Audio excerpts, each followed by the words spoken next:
샬롬, 하나님과 동행하는 새벽기도회 달라스 임마누엘 교회 권성철 목사입니다. 오늘도 하나님과 동행하며 풍성함을 누리시는 저와 여러분이 되시길 주님의 이름으로 축복합니다. 오늘 말씀은 시편 119편 41절에서 48절까지의 말씀입니다. 여호와여, 주의 말씀대로 주의 인자하심과 주의 구원을 내게 임하게 하소서. 그리하시면 내가 나를 비방하는 자들에게 대답할 말이 있사오리니 내가 주의 말씀을 의지함이니이다. 진리의 말씀이 내 입에서 조금 더 떠나지 말게 하소서. 내가 주의 규례를 바랐음이니이다. 내가 주의 율법을 항상 지키리이다. 영원히 지키리이다.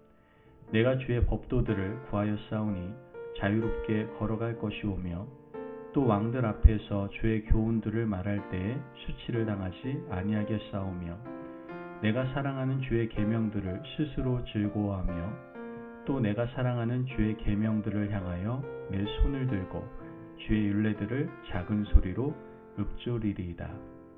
아멘. 하나님의 말씀입니다.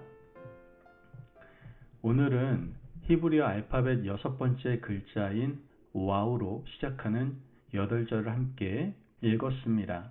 오늘 본문의 주제는 자유를 주시는 율법입니다. 우리가 누군가에게 당신은 자유인입니까? 라는 질문을 받으면 그 질문을 하는 사람을 좀 이상하게 여길 겁니다. 자유민주주의 국가에서 태어나고 자랐고 지금도 자유민주주의를 수호하는 국가에서 살아가고 있기 때문에 누구나 자유롭다고 느낄 것입니다. 우리 중 대부분은 일제강점기를 경험하지 못했고 공산치하에서 자유를 빼앗긴 삶을 살아본 적이 없습니다. 그러므로 우리는 태어날 때부터 자유로운 사람들이었죠. 하지만 많은 사람들은 우리가 질서 안에서 자유롭다는 사실을 잘 깨닫지 못합니다. 그 질서라는 것은 법이라는 강제성이 있는 것이기도 하고 사회적 규약, 전통, 규범처럼 비강제적인 것이기도 합니다. 어쨌든 우리는 법과 제도, 사회적 전통, 규범이란 틀 가운데에서 자유로움을 누리며 살아가고 있습니다. 만약 법과 사회적 전통, 규범의 틀이 없다면 우리는 자유를 누리지 못할 겁니다. 예를 들어 도로에서 50마일, 60마일 이상 달릴 수 있는 것은 모두가 도로교통법을 준수하기 때문입니다. 즉 법과 제도와 질서 안에 있을 때 진정한 자유를 누릴 수가 있는 겁니다. 젊은 시절 호기롭게 법을 깨뜨려 보겠다고 생각하는 사람들이 있었습니다. 제도를 깨고 사는 것이 자유라고 느끼는 어리석은 사람들이 있었죠. 하지만 철이 들어가며 우리는 질서 안에 있는 것이 얼마나 행복한지 알게 됩니다.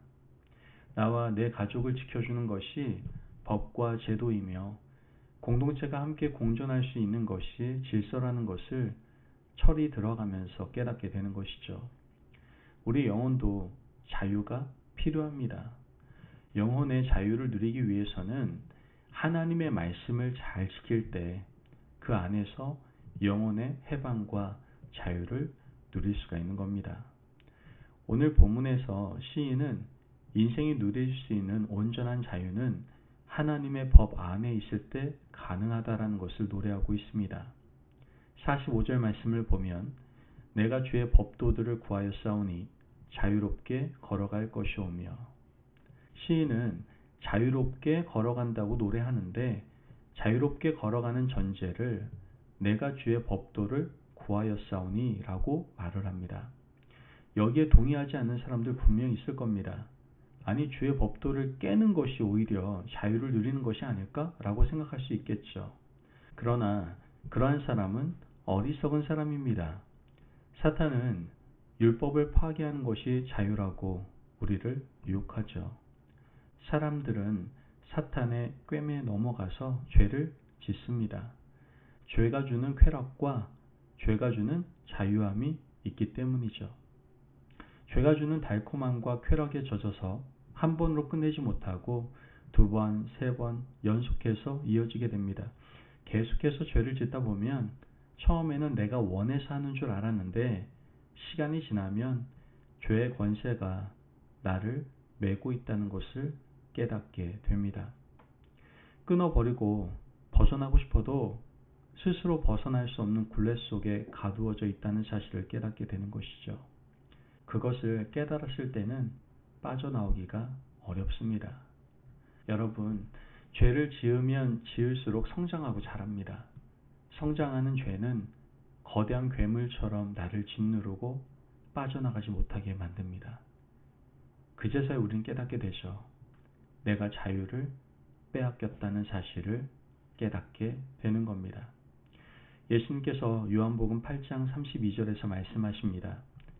진리를 알지니 진리가 너희를 자유롭게 하리라. 여기서 말씀하시는 진리가 무엇일까요? 진리는 어제나 오늘이나 영원토록 변하지 않는 것이 진리라고 할 수 있습니다. 만약 변하는 것이라면 진리라고 할 수 없는 것이죠. 세상에서 지금까지 단 한 번도 변함없이 항상 그대로이신 분은 누구밖에 없습니까? 우리 주님 한 분밖에 없습니다. 그러므로 이 말씀은 그리스도를 알지니 그리스도께서 너희를 자유롭게 하리라 라는 말씀으로 바꿔 읽어도 좋습니다. 그리고 그리스도는 누굽니까? 말씀이시지 않습니까? 그래서 다시 요한복음 8장 32절을 바꿔 읽으면 말씀을 알지니 말씀이 너희를 자유롭게 하리라 이렇게 읽을 수도 있는 겁니다. 변함없는 진리는 말씀밖에 없고 그 말씀이 우리를 죄의 권세에서 자유롭게 해준다는 것이죠. 진정한 자유를 원하신다면 하나님의 말씀으로 울타리를 삼으시기를 바랍니다. 하나님의 말씀으로 신앙의 벽을 쌓고 강력한 진지를 구축하시기를 바랍니다. 그 진지 안에서 어떤 사탄의 괴계도 넘나들지 못하고 어떤 사탄의 권세도 자유롭게 담을 뛰어넘지 못하도록 철통같이 방어하시고 지키시는 저와 여러분이 되시길 바랍니다. 여러분, 우리의 영혼은 말씀 안에 있을 때 자유로울 수가 있는 겁니다. 사람들이 이렇게 말합니다. 너희들의 신앙생활이 얼마나 힘들고 고통스럽겠냐. 주일이 되면 놀러 가지도 못하고 교회 가고 말씀에 기록된 것을 다 지키려고 하니까 얼마나 힘들겠냐 라고 묻습니다.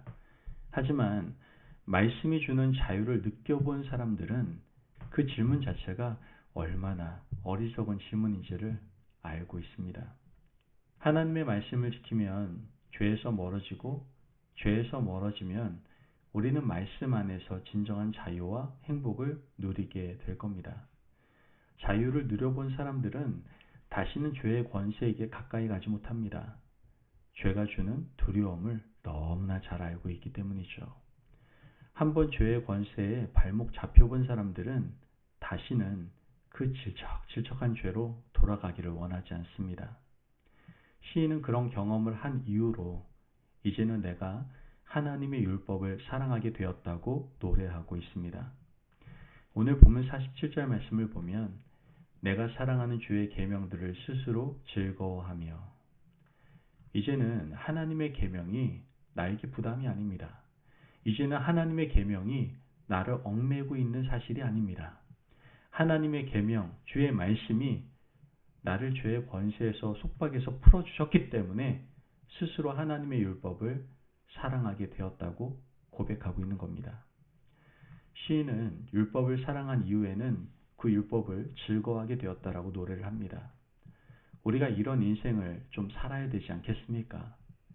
오늘 우리가 주 앞에 나온 이유도 하나님의 말씀을 사랑하기 때문이고 그 말씀이 나에게 자유를 주었기 때문이며 그 말씀 가운데 우리는 즐거워하며 살아가고 있는 겁니다. 계속해서 시인은 노래합니다. 48절 말씀에 또 내가 사랑하는 주의 계명들을 향하여 내 손을 들고 주의 율례들을 작은 소리로 읊조리이다. 시인은 사랑하는 주의 계명이라고 분명히 말을 합니다. 그러므로 이제 손을 들고 주의 계명을 사모하시고 그 말씀이 나를 이끌고 가고 그 말씀대로 따라가서 진정한 자유를 누리실 수 있는 주의 백성, 저와 여러분이 되시기를 주님의 이름으로 축복합니다. 아멘. 기도하겠습니다. 사랑이 많으신 하나님 감사합니다. 오늘도 우리에게 귀한 말씀의 은혜 허락하시니 감사합니다. 하나님, 우리가 말씀 안에서 자유를 누리는 삶을 살게 하여 주옵소서. 나의 인간적인 욕심을 포기하고 손을 들고 늘 말씀 안에서 진정한 자유를 누리는 저희들 될 수 있도록 축복하여 주옵소서. 감사하며 예수님의 이름으로 기도합니다. 아멘. 오늘도 하나님과 동행하며 풍성함을 누리시는 저와 여러분이 되시길 주님의 이름으로 축복합니다. 여러분, 율법을 주셔서 진정한 자유를 주신 하나님을 찬양합시다. 늘 말씀 안에서 영혼의 자유함을 누리는 매일매일의 삶이 되시길 간절히 바랍니다. 말씀 안에서 승리하십시오.